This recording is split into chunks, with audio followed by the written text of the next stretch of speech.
أعوذ بالله من الشيطان الرجيم. بسم الله الرحمن الرحيم. وإلهكم إله واحد لا إله إلا هو الرحمن الرحيم. وقال تعالى عز وجل في القرآن المجيد: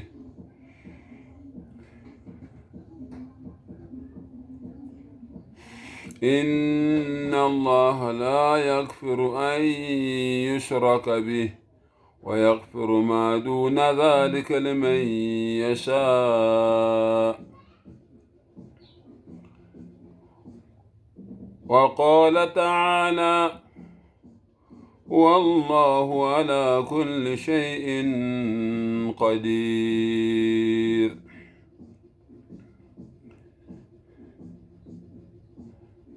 عن النبي صلى الله عليه وسلم يقول: قال رسول الله صلى الله عليه وسلم: من قال لا إله إلا الله دخل الجنة. وقال عليه الصلاة والسلام: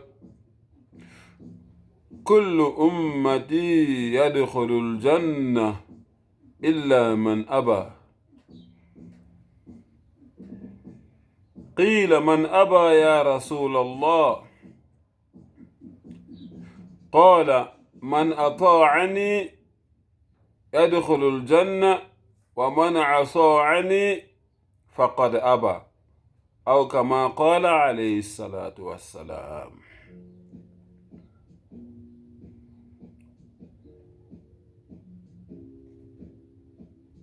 Ma Afrika mahle,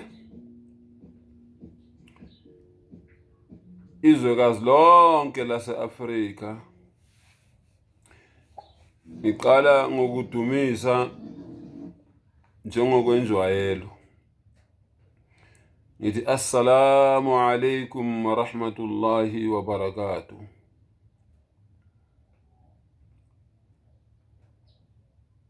Ngicela Allah angivikele kusathane ongathandwa. Egameni lika Allah onomusa onesihawu. Wallah umvelinqangi umdala weyinsuku uyasitshela esambulweni sakhe sokugcina asithumela emhlabeni ukuthi kumele sazi ukuthi uNkulunkulu wethu sonke uNkulunkulu oyedwa, noma umdali wethu sonke umdali oyedwa, noma umvelinqangi wethu sonke umdala weyinsuku umdali oyedwa. Akekho omunye onelungelo lokukhonzwa ngaphandle kwakhe. Yena unomusa, yena unesihawu. Waphinda futhi umdali wafaka isigqivizo ukuthi ngempela loyo muntu loyo owenzela uAllah abalingani, owenzela uAllah abancedisi, owenzela umvelinqangi izifaniso, loyo muntu loyo angeke athethelelwa nanini. Uma ngabe loyo muntu engahamba emhlabeni ekholelwa kuleyo nto leyo engikhuluma ngayo ukuthi umdali unabalingani, unabancedisi, unezifaniso, noma unabantwana, noma unomntwana, noma endalweni yakhe ikhona into efana naye, umdali umvela kuqala uthi loyo muntu loyo uyobe wenze icrime noma ubugebengu noma ubusathane obedlula bonke ubusathane ongabucabanga obabe babakhona emhlabeni. Umuntu owenzani? Owenzela umvelinqangi, umdala wey'nsuku, abalingani, izifaniso nabancedisi, noma othi umvela kuqala unengane noma unezingane, noma unamadodana noma unamadodakazi. Akekho umuntu oyisoni ukwedlula loyo muntu loyo. Kodwa uthini? Ngiyoxolela noma ubani engithanda ukumxolela. Ngiyoxolela noma ubani engithanda ukumxolela. Ngamanye amagama ke mu-Afrika ngithi ukuthula kube nawe noma kube nani nonke ma-Afrika amahle, nomusa kaMvelinqangi nezibusiso zakhe zibe nani nonke. Uma nginilethela lo mlayezo obaluleke ngendlela eyisimanga, ngihlale ngibatshela abantu ukuthi mina angifihli, angihlonizi, angizenyezi ukuthi mina ngiyimuslim. Lokho ngiyakubeka nje kuyacaca ukuthi mina ngiyimuslim. Namhlanje ke ngifuna ukunitshela izizathu zokuthi kungani ngiyimuslim. Kuma video amaningi ngichazile ukuthi yini iIslam, yini iMuslim, ubani uSalam. Ngichazile lokho. Namhlanje ke ngifuna ukunitshela ke ma-Afrika amahle ukuthi kungani mina ngiyimuslim. Kungani mina ngikhethe ukuzithoba, ngikhethe ukuzehlisa, ngikhethe ukuvuma ukuthi akekho omunye onelungelo lokukhonzwa ngaphandle kuka-Allah, umdala wey'nsuku, umvelinqangi, umdali wey'nto zonke. Ake ngikhulume ngamavesi amabili eBhayibhelini. Ngizokhuluma ngevesi lika-Exodus 20, uvesi 3 mangingaphosisi. Ithi ungabi nabanye onkulunkulu ngaphandle kwami. Ungazenzeli izithombe ezibaziweyo, namfanekiso walutho okusezulwini phezulu, nokusemhlabeni phansi, nokusemanzini ngaphansi komhlaba. Ungazikhothameli, ungazikhonzi.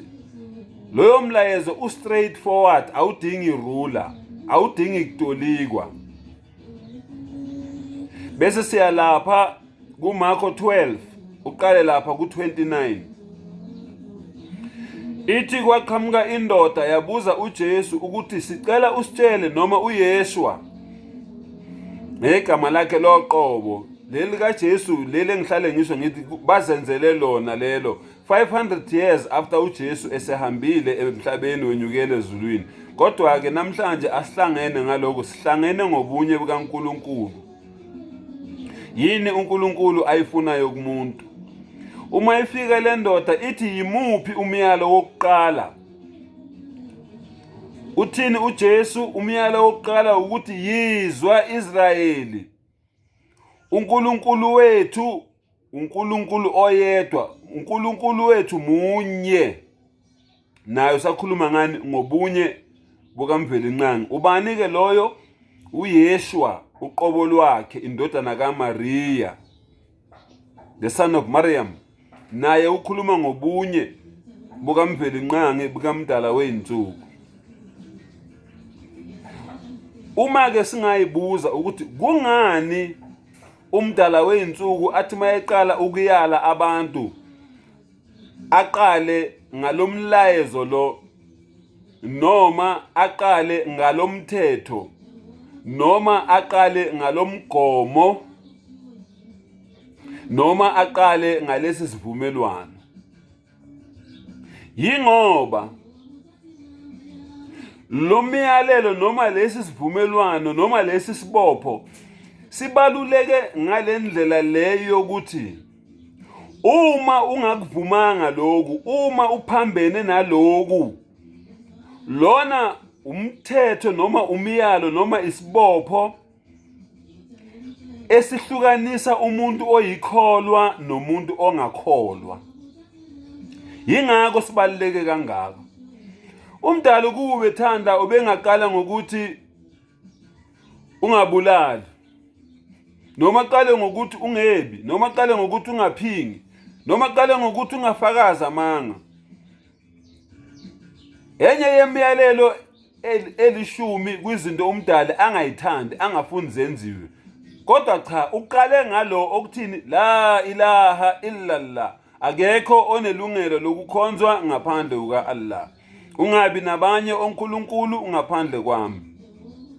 Uma ubheka ke lonke uchungechunge lwabaprofeti kusukela ku-Adam ukuyofika kumprofeti wokugcina lo esikhuluma ngaye ofike wazovuselela inkolo yeqiniso, abantu abasebeyilahlile ishintshwe amaRoma ngobuqili namaJuda ehlangene namaJuda. Bonke mawulifunda lonke iBhayibheli, uyifunda yonke iQuran eyingcwele, bakhuluma into eyodwa. Akekho onelungelo lokukhonzwa ngaphandle kuka Allah, futhi uMuhammad ukuthula kube naye uyisigqila nesithunywa sika Allah sokugcina. Yingakho ke lesibopho lesi sibaluleke ngalendlela le eyisimanga ukuthi loyo naloyo ongavumelani nalesibopho, ongakholelwa kulesibopho, akabizwa njengomuntu okholwayo. Ngani? Ngoba uphule umyalo wokuqala okuyiwo ohlukanisayo phakathi komuntu okholwayo nomuntu ongakholwa. Yingakho ke umdali esitshela ukuthi wa ilahukum, umdali wenu, umondli wenu, umvikeli wenu, umsizi wenu munye. Ilahu wahid, munye. La ilaha illahu, akekho omunye onelungelo lokukhonzwa ngaphandle kwakhe. Huwarrahmanur rahim, kungumusa wakhe nesihawu sakhe ukuthi sazi ngaloko. Bheka-ke ema-Afrika-ke, uvula amehlo-ke manje.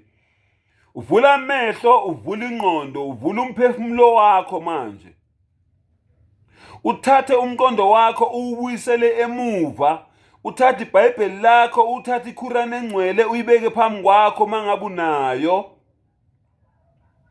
Uzibuze ukuthi umdali uma ngabe evusa uNoah emenza umprofeti phakathi kwabantu bakubo, babenzani abantu bakaNoah?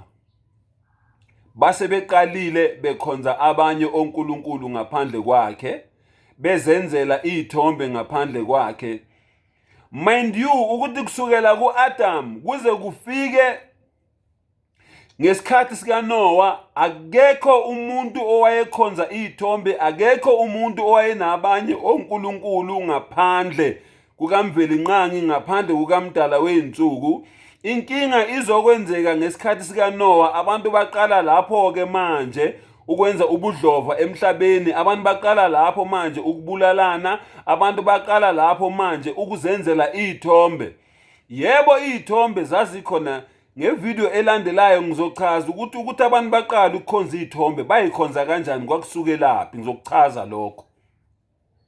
Hayi ngokomqondo wami, ngokomqondo esiwuthola kuyinjulabuchopho, izithunywa zikaMdali ezeza emhlabeni ukuzobonisa mina nawe indlela ukuthi uma ngabe ngempela ufuna ukuphila ezulwini laphakade uphile kamnandi, uma ngabe sesihluthiwe sasuswa kulomhlaba, kufanele emhlabeni uphile kanjani, ukholelwe kuphi, uziphathe kanjani until kuze kufike ilanga lakho lokuthi uyasuswa ubuyela la waqhamuka khona. Ngoba ngihlale ngisho ngithi sonke singaba kwaMdluli. Njengoba singaba kwaMdluli ke asenzeni ukuthi uma ngaba sibuyela ekhaya la saqhamuka khona, sifike ekhaya kufike kujatshulwe ngathi.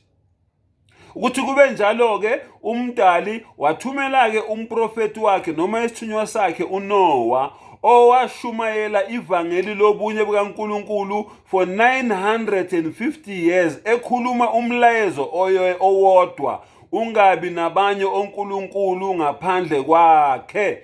ku-wrong ukukhonza iy'thombe, ku-wrong ukuba nabanye onkulunkulu, ku-wrong ukukhonza abantu abangasekho, ku-wrong ukukhonza amadlozi ngoba amadlozi angamadimoni ayimimoya eqhamuka kuSathane, ku-wrong ukuba nesithunywa ngoba isithunywa naso siyidimoni eliqhamuka kuSathane, ku-wrong ukuzenzela iy'thombe ezibaziweyo bese niyazikhothamela niyazikhonza.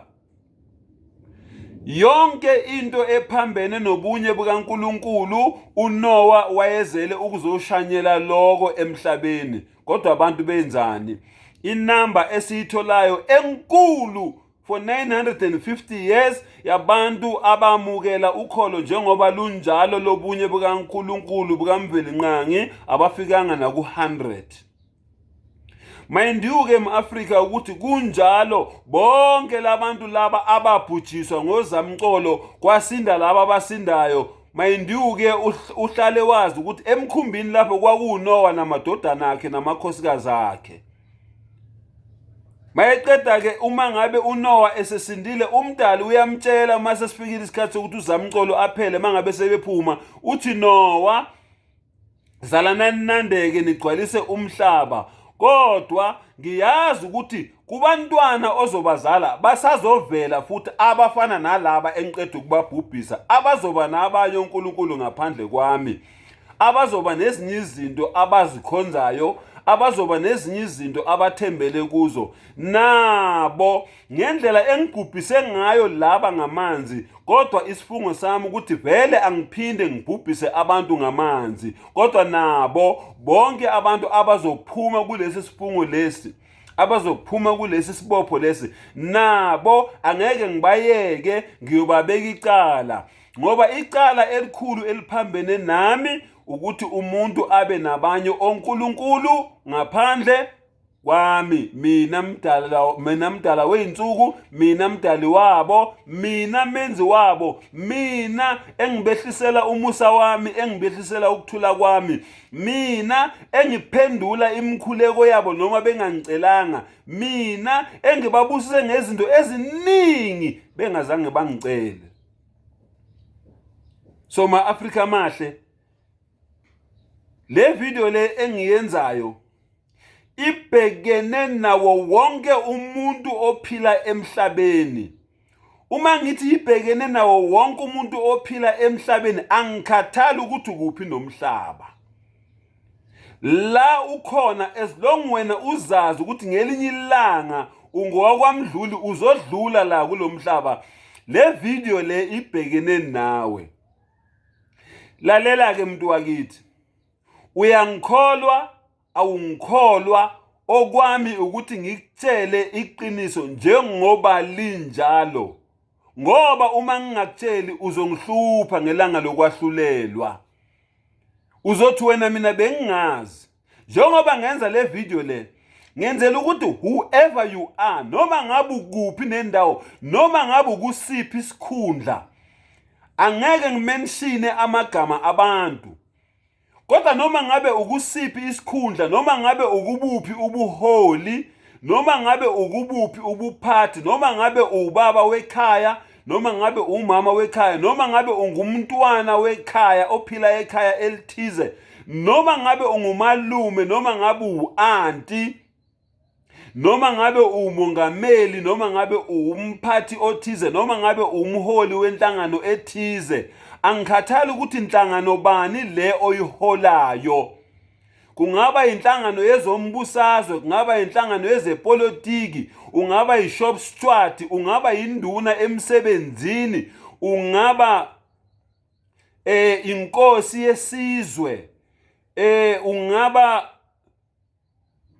noma ngabe ukumuphi umkhakha, ungaba kwezomthetho, ungaba yiphoyisa, ungaba yisotsha, ungaba umthakathi, ungaba inyanga, ungaba isangoma, noma ngabe uyini le oyiyo. Lo mlayezo lo ubheke kuwe. Ungaba umfundi wasenyuvesi, ungaba umfundi wezamabanga aphansi, use lower primary, use higher primary, use high school, angikhathali ukuthi uyinhloboni kaPende, as long as wena uzazi ukuthi mina la emhlabeni ngisidalwa, ngidaliwe, ngelinye ilanga ngizodlula kulomhlaba ngiye kwelinye izwe. Lo mlayezo ke ubheke kuwe, ungaba umsakazi, angikhathali ukuthi ungaba yi-motivational speaker, ungaba usikhuluma esiqavile, ungaba uyinjingalwazi, ungaba ukwezobuchwepheshe, usosayensi, ufundisa ezikolweni, uyi-security, uyi-cleaner, uyi-nurse, udokotela. Angikhathali ukuthi uphuwa, urich, ungumbulalo ongenanembeza, unonembeza, ungumcindezeli, untamolukhuni, ubusa abantu ngesandla sensimbi, uphila phansi komhlaba, uphile elwandle, uphila, as long as ungumuntu wazi ukuthi uzohamba kulomhlaba, uzowushiya. Nanku umlayezo enguthumelela wona, ngithi khumbula ukuthi umdali uthini, la ilaha illallah Muhammad Rasulullah, ungabi nabanye onkulunkulu ngaphandle kuka Allah, futhi uvume ukholele, wamkele ukuthi uMuhammad ukuthula kube naye, uyisithunywa sika Allah nomprofeti wokugcina. Ngakho-ke ma-Afrika, sonke-ke sizalwa yilamadodana kaNoah, okuwuJafet noSam noHamu. Yibo bonke-ke omkhulu labo abasizalayo. Ngakho-ke sonke singabe sibonge sodwa, singaba kwaMdluli. Ukuze-ke uphumelele kulomhlaba nasethuneni nasemhlabeni ozayo, kufanele ukholelwe ebunyeni bukaMvelinqangi, ebunyeni bukaMdala wey'nsuku, ebunyeni bukamenzi weinto zonke. Umlayezo-ke engiwuthumelayo emhlabeni wonke jikelele, la kufinyelela khona lenkundla yokuxhumana ebizwa ngo-YouTube. Ngishilo ngathi okwami ukuthi ngikutshele, u-Allah uthini ku-Quran, wama alayna illa al-balaghul mubin. Into nje ephezu kwethu thina esiphilayo emhlabeni, ngoba abasekho manje abaprofeti noma izithunywa zikaNkulunkulu zikamvela kuqala zeqiniso ezikhona emhlabeni ezisaphila. Yingakho leli joka leli lokuthi siqhubele umlayezo la sala emahlombe ethu.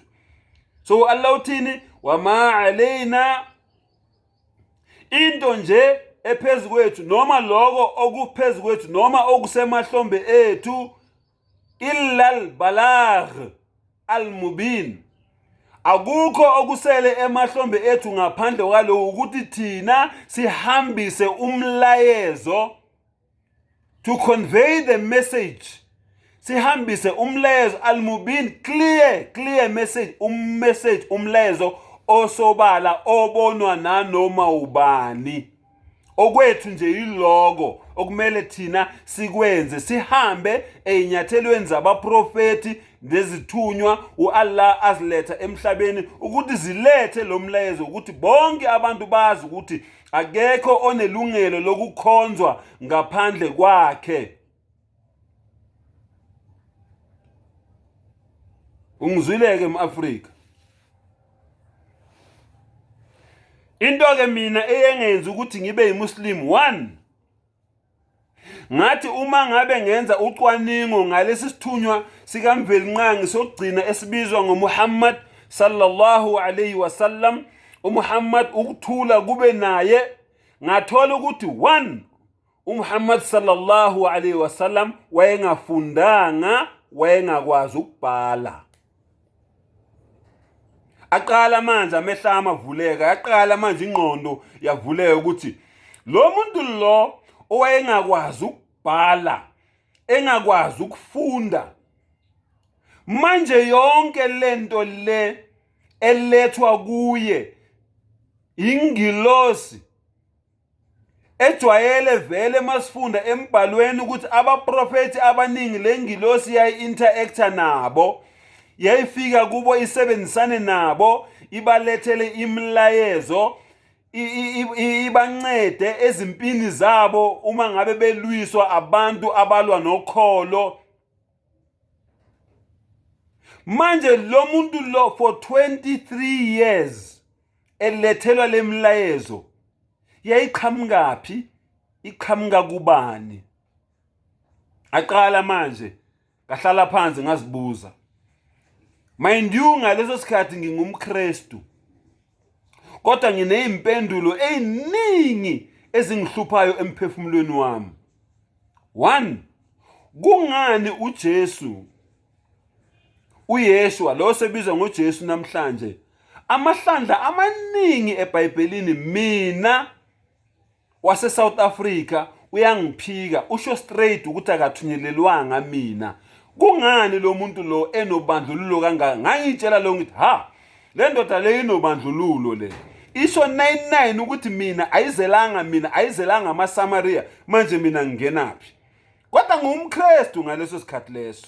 Kodwa iyaqala manje iyangidla lento. Ukuthi kungani? Ungiphikelani mina? Kungani yena aze ahambe emhlabeni kuze kufike isikhathi sikaPawulu la yena ethi akusekho Greek, akusekho mHebheru, sonke phambi kaNkulunkulu sesiyafana siyinto eyodwa.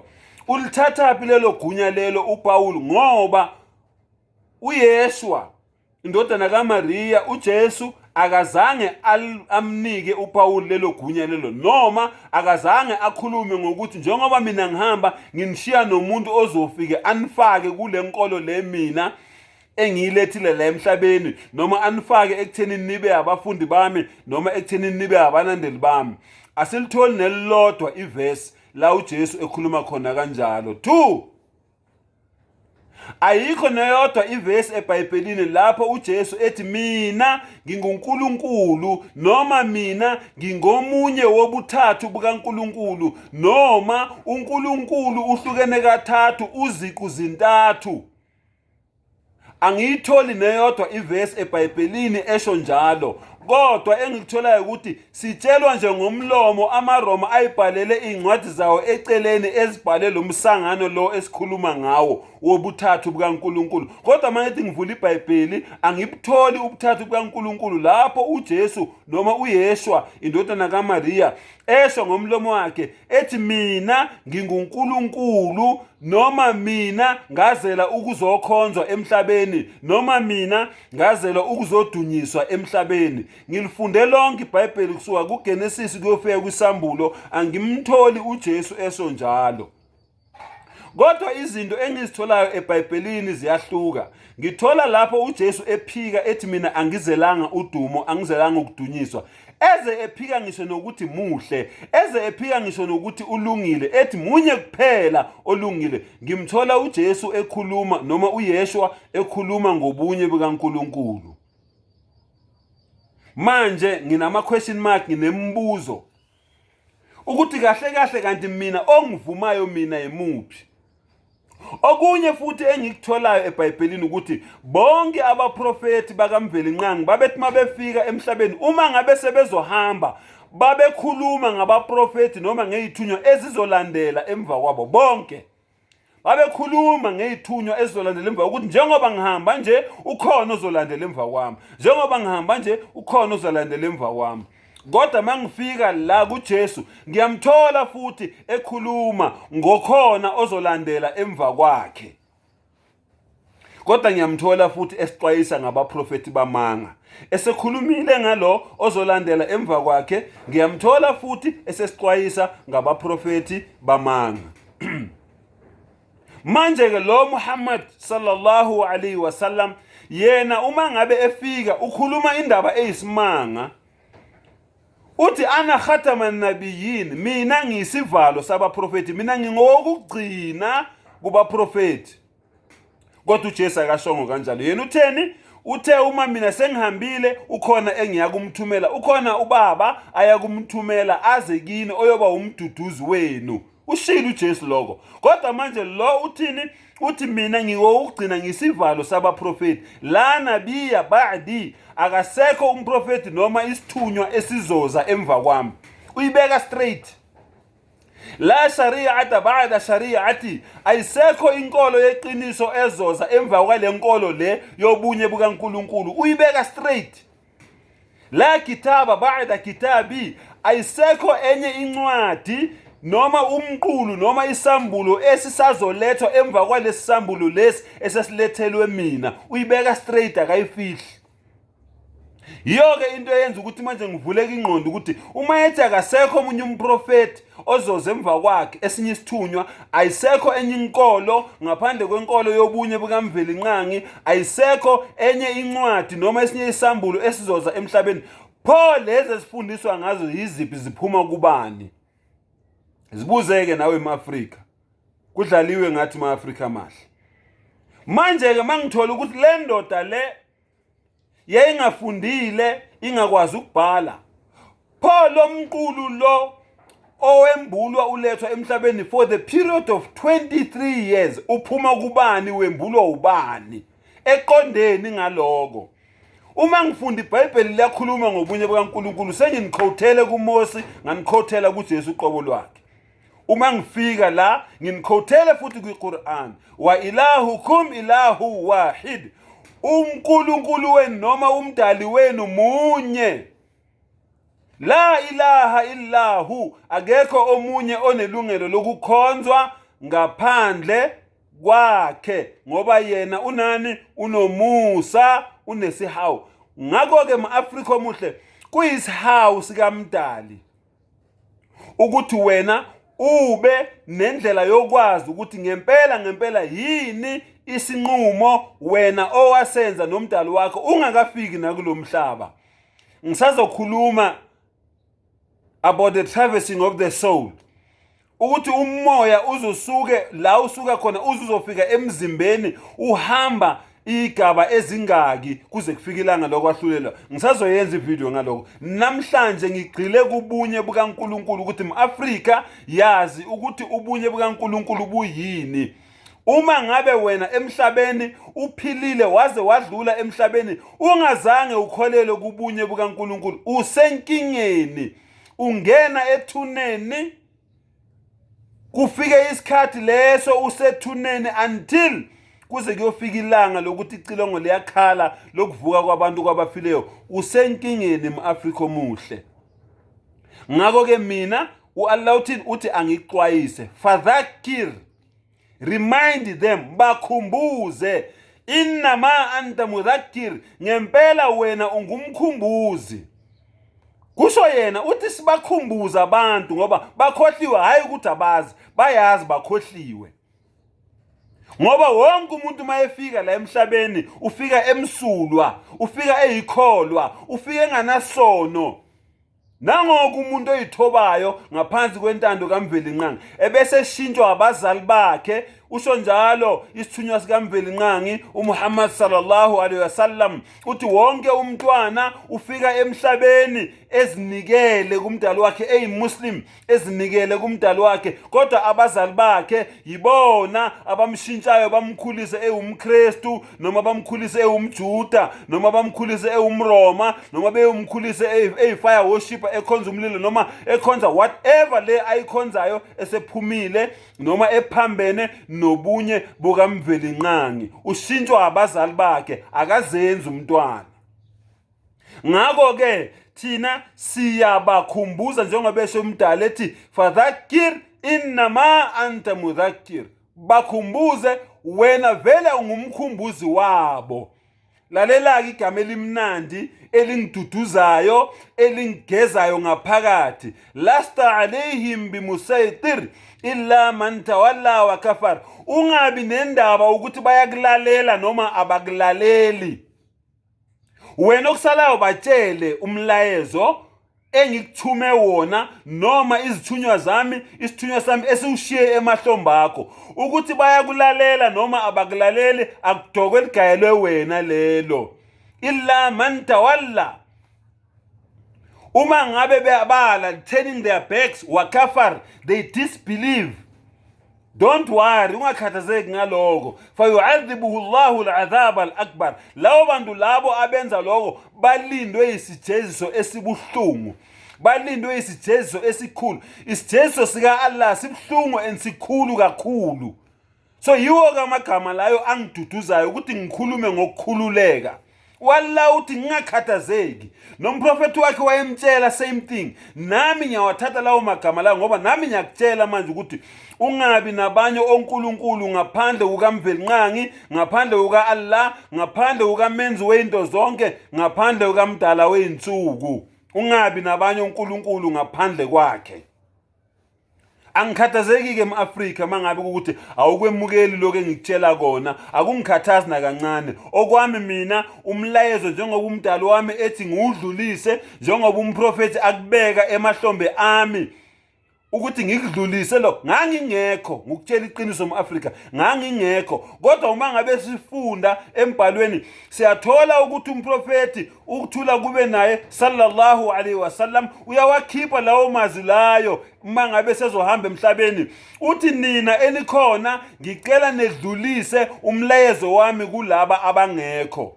And nginethemba kuMvelinqangi, kumdala weinsuku ukuthi laba abangekho umlayezo wami bazowuzwa kangcono ukudlula nina engikhuluma nani manje. Manje ke njengoba lo mlayezo siwudlulisa asizenzeli, senza lokhu esikuthunyiwe, senza lokhu esikunikiwe as igunya ukuthi masufikile umlayezo okukhanya, umlayezo wobunye bukaNkulunkulu, nawe ungawuhlali nawo ube selfish ngawo, udlulise nawe usabalalise ugcwale umhlaba wonke.